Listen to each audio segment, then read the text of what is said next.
India से UK job के लिए आने का सबसे आसान तरीका यूथ मोबिलिटी वीज़ा, जिसका वैलिड ओपन होने वाला है नेक्स्ट वीक। तो ये यूथ मोबिलिटी वीज़ा आखिर होता क्या है? तो देखो, यूके में अगर जॉब के लिए आना है ना, तो आपको पहले क्या चाहिए होता है कि स्पॉन्सरशिप जॉब चाहिए होता है। उसके बाद ही आप वीज़ा के लिए अप्लाई कर सकते हो। लेकिन ये जो ये यूथ मोबिलिटी वीज़ा है, ये एक लॉटरी बेस्ड वीज़ा है। रैंडमली लोगों जितने भी लोग अप्लाई करोगे ना, तो रैंडमली लोगों को सेलेक्ट किया जाएगा और उनको एक मेल इनविटेशन भेजेंगे यूके गवर्नमेंट के साइड से कि आप यूके आ सकते हो।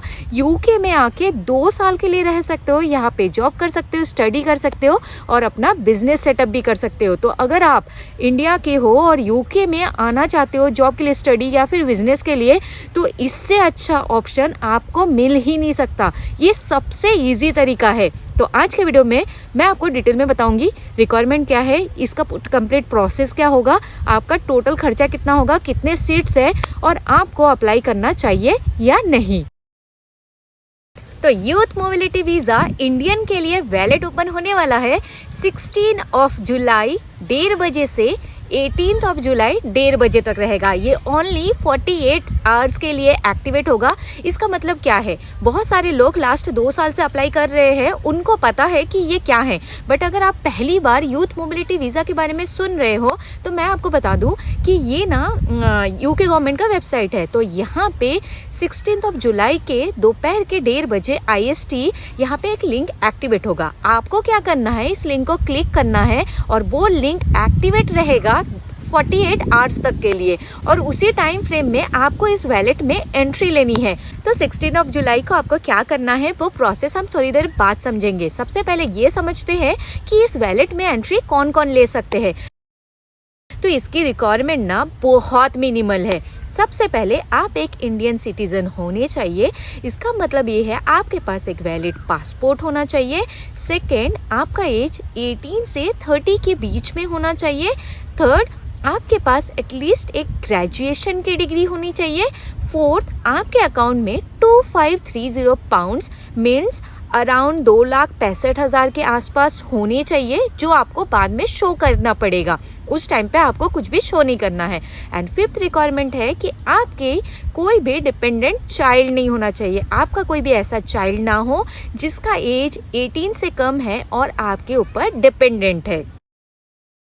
अब हम नेक्स्ट इसका प्रोसेस समझते हैं कि हमें करना क्या क्या है। तो देखो, इसके ना कुछ स्टेप्स है। सबसे पहला स्टेप क्या है, आपको 16 जुलाई 1:30 बजे से लेके 18 जुलाई के 1:30 बजे के बीच में वैलेट में एंट्री लेनी है। वैलेट में एंट्री लेने का क्या मतलब है, मान के चलो कि आपको ना बस लॉटरी का टिकट खरीदना है। आपको कोई भी वीज़ा के लिए अप्लाई नहीं करना है। बट लॉटरी का टिकट खरीदते हो तो आपको पैसे देने पड़ते हैं। बट जब आप वैलेट में एंट्री लोगे तो आपको कोई भी पैसे पे नहीं करना है, ये फ्री ऑफ कॉस्ट है। 16 जुलाई में ही एक लिंक एक्टिवेट हो जाएगा। जैसे ही लिंक एक्टिवेट होगा, आपको यहाँ पे क्लिक करना है। जैसे ही क्लिक करोगे, आपके पास ना एक फॉर्म ओपन होगा। उस फॉर्म में आपको आपका नेम फिल करना है, डेट ऑफ बर्थ फिल करना है, आपकी पासपोर्ट की डिटेल फिल करनी है, आपके पासपोर्ट की एक स्कैन कॉपी को आपको अपलोड करना है, प्लस आपका ईमेल आईडी और फ़ोन नंबर। तो आपको ना ये ध्यान में रखना है कि इस स्टेप के लिए आपको कुछ भी पे नहीं करना है। लास्ट ईयर बहुत सारे लोग पता नहीं कौन से लिंक में चले गए, वो बोल रहे थे हमसे तो पैसे मांग रहे हैं। तो ध्यान रहे, इस स्टेप में आपको वीज़ा के लिए अप्लाई नहीं करना है। ये जस्ट एक वैलेट में एंट्री लेना है। वैलेट में एंट्री मतलब आपको जस्ट लॉटरी के लिए अपने आप के नाम को रजिस्टर करना है। और जैसे ही ये वैलेट क्लोज हो जाता है, उसके 2 हफ्ते बाद आपके ईमेल आईडी पे आपको एक मेल आ जाएगा कि आप सक्सेसफुल हो या नहीं। तो देखो, यहाँ पे ना कुछ भी चेक नहीं किया जाएगा। जो वैलेट में एंट्री लेनी है, आपको आपकी डिग्री नहीं पूछी जाएगी, कितना परसेंटेज है वो भी नहीं पूछा जाएगा। इसका मतलब ये है, इनको कोई फर्क नहीं पड़ता आपने फर्स्ट डिवीजन किया है, सेकंड डिवीजन या फिर बहुत ही मिनिमल मार्क्स या फिर आप एकदम टॉपर बच्चे हो, कोई फर्क नहीं पड़ता। रैंडमली लोगों को पिक किया जाएगा एंड आपके ईमेल पे एक मेल आएगा कि आप इस वैलेट में सक्सेसफुल हो या अनसक्सेसफुल हो। ये 2 हफ्ते में होगा, 18 का डेट क्लोज होने के 2 हफ्ते में। जैसे ही आपके पास सक्सेसफुल मेल आएगा, थर्ड स्टेप है आपको डॉक्यूमेंट की प्रिपरेशन करनी है। आपके पास कुछ डॉक्यूमेंट होना चाहिए। सबसे मेन डॉक्यूमेंट है आपके पास एक वैलिड पासपोर्ट होना चाहिए जिसमें एटलीस्ट 3 नेक्स्ट उसकी एक्सपायरी डेट नेक्स्ट 3 महीने में ना हो। सेकेंड, आपके पास ग्रेजुएशन की सर्टिफिकेट होना चाहिए। आप लास्ट ईयर में हो तो नहीं चलेगा, आपके पास आपके ग्रेजुएशन की पास्ट सर्टिफिकेट होना चाहिए। थर्ड, आपको कलेक्ट करना है एक टीवी टेस्ट, अपना टीवी टेस्ट कराना है। फोर्थ, आपको पीसीसी सर्टिफिकेट बनाना है। फिफ्थ, आपको आपके बैंक का स्टेटमेंट निकालना है 28 डेज का, जिसमें ये होना चाहिए कि आपके पास 2530 अमाउंट है। तो आपके पास ये सारे करने के लिए कितने टाइम होंगे? तो आपके पास ना 90 डेज होगा। जैसे ही आपके पास मेल आएगा ना, उसके बाद का आपको 90 डेज दिया जाएगा। उस 90 डेज में आपको ये सारे डॉक्यूमेंट कलेक्ट करने हैं, प्लस आपको वीजा के लिए अप्लाई करना है। अब हमारा नेक्स्ट स्टेप है वीज़ा का एप्लीकेशन फॉर्म फिल करना।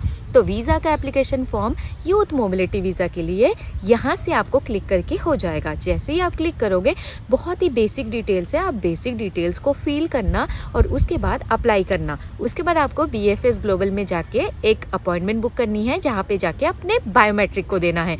तो देखो, जो भी प्रोसेस है आप खुद से ही कर सकते हो, आपको किसी एजेंट की हेल्प की कोई नीड नहीं है।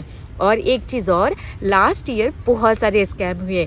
बहुत सारे एजेंट ने ये बोला कि हमसे करवाओ, हमारे से करवाओगे तो तुम्हारे चांसेस हाई हो जाएंगे यूथ मोबिलिटी वीज़ा का। तो ये सारा ना सरासर झूठ है। सारे स्कैम वाले हैं, पैसे लूट रहे हैं। कोई भी आपके चांस को हाई नहीं करा सकता। आपके चांस को हाई बस आप ही करा सकते हो। सारी इन्फॉर्मेशन अच्छे से फिलअप करो, किस्मत अच्छी हुई तो आपका ये वीज़ा लग जाएगा। और उसके बाद जैसे ही वीज़ा के लिए अप्लाई करोगे, उसके बाद आपको ना 30 डेज़ या 90 डेज़ का टाइम होगा। उस 90 डेज़ में आपको यूके में एंट्री लेनी है और तब से आपके पास 2 ईयर का वीज़ा होगा और 2 साल तक आप यूके में आके या तो जॉब करो, या तो स्टडी करो, या तो अपना बिजनेस सेटअप कर सकते हो। अब नेक्स्ट बात करते हैं सबसे इम्पॉर्टेंट पॉइंट कि कितने लोगों को लिया जाएगा। तो देखो, लास्ट ईयर 3000 सीट्स थे और इस साल भी 3000 सीट है। तो इसके ना 2 पार्ट में 2 बार बैलेट ओपन होता है। तो इस साल का बैलेट एक बार ओपन हो चुका है फेब में, और अभी नेक्स्ट बैलेट अभी जुलाई में है। तो टोटल 3000 सीट्स थे। तो फर्स्ट बैलेट में अराउंड 2400 लोगों को लिया गया। I mean, ऐसा होता है ना, उन्होंने डेडिकेटेड सीट रखा कि हम इस बैलेट में 2400 लोगों को लेंगे। बट उसमें भी बहुत सारे लोग ऐसे होते हैं जो ना डिप्लोमा किए हुए हैं, या फिर जिनका एज 30+ हो चुका है, या फिर जो 10th या 12th तक पढ़े हैं बट अप्लाई कर दिया। तो उन्होंने वैलेट में तो अप्लाई कर दिया, तो नाम उनका आ जाता है। बट अगर वो लोग वीज़ा के लिए अप्लाई करते हैं, उनका वीज़ा रिजेक्ट हो जाता है, क्योंकि अगर आपकी रिक्वायरमेंट फुलफिल नहीं हुई तो आपका वीज़ा रिजेक्ट हो जाएगा। तो जितने सारे ऐसे इनवैलिड एप्लीकेशन रहे होंगे, तो सीट्स खाली है वो सारे सीट्स। तो ये ना यूके गवर्नमेंट ने कहीं पे बताया नहीं है कि एक्चुअल में कितने सीट्स है, बट लिमिटेड सीट्स है। टोटल 3000 में मोस्ट ऑफ द पीपल उसमें आ चुके हैं। बचे हुए जितने सीट्स है वो अभी भरेंगे। तो मैं आपसे रिक्वेस्ट करूंगी, अगर आप रिक्वायरमेंट फुलफिल नहीं करते हो तो प्लीज़ इस वैलेट में एंट्री मत लीजिएगा। क्योंकि क्या होता है, बहुत सारे लोग जो 10th 12th या आपने डिप्लोमा करा है, आप ऐसे ही रैंडमली चलो वैलेट में एंट्री कर लेते हैं, देखते हैं अपना लक कैसा है, ऐसे मत करिएगा। ऐसे करते हैं और उसके कारण से जो सच में एलिजिबल है ना, उनका चांस कम हो जाता है। क्योंकि अगर आप सेलेक्ट हो गए और अगर आप एलिजिबल नहीं हो, उस केस में आप एनीवे अगर वीज़ा के लिए अप्लाई करते हो ना, तो आप रिजेक्ट होना ही है और आपके वीज़ा का पैसा भी चला जाएगा। तो प्लीज़, अगर आप एलिजिबल नहीं हो तो अप्लाई मत करिएगा। अब हम नेक्स्ट बात करते हैं कि इस वीज़ा का टोटल खर्चा कितना आएगा, वैलेट में एंट्री से लेके यूके पहुंचने तक का। तो सबसे पहला स्टेप, जब आप वैलेट में एंट्री लोगे तो आपका 0 अमाउंट लगेगा, कोई भी फीस नहीं देना है। सेकेंड, आपको फीस लगेगा आपके डॉक्यूमेंट प्रिपरेशन के टाइम। पीसीसी में आपको लगेगा अराउंड 500 रुपये, टीवी टेस्ट में लगेगा 3000, वीज़ा एप्लीकेशन के टाइम में एप्लीकेशन फ़ी है 298 पाउंड्स। उसके बाद आपको पे करना है IHS फ़ी, जो यहाँ का हेल्थ सरचार्ज होता है, जो है 1550। आपको बैंक अकाउंट दिखाना पड़ेगा 2530 पाउंड्स, और उसके बाद ये सारे टोटल करके आपके अराउंड 5 लाख के आसपास होते हैं। और उसके बाद आपको फ़्लाइट की टिकट करनी पड़ेगी यूके आने के लिए, और फ़्लाइट की टिकट अराउंड आपकी 40,000 लग जाएगी वन वे की। एंड उसके बाद यूके में आके आपको इनिशियल रहने के लिए कुछ पैसे तो चाहिए ही होंगे। तो यूके में रहने खाने के लिए 800 से 1000 आपको कहीं पे भी रह लो ये चाहिए ही होगा, 800 से 1000 पाउंड। तो जब तक आपकी जॉब न लगे तब तक आपको अपने पैसे से ही सर्वाइव करना पड़ेगा।